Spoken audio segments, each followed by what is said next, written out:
लक्ष्मीपूजन, दिवाळी येण्याआधी आपण भरपूर गोष्टींची खरीदारी करतो. पूजा असेल, कपडे असतील, वस्तू असतील. जेही आपल्याला हवं असतं, जेही आपल्याला घ्यायचं असतं, आपण दिवाळीच्या आधीच किंवा दिवाळीमध्येच आपण ती खरीदारी करतो.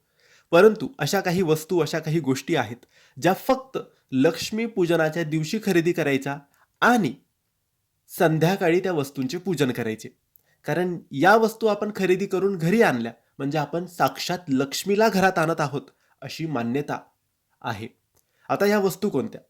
तर मित्रांनो, तुम्हाला आणायचं आहे 5 पिवळ्या रंगाची कवडी, त्यानंतर 5 गोमती चक्र, त्यानंतर 5 कमळ बीज, ज्याला कमळगट्टा सुद्धा म्हणतात, हे 5 आणायचे आहे. 5 हळकुंड, 5 सुपारी आणि 1 मिठाची पिशवी, खड्या मिठाची पिशवी.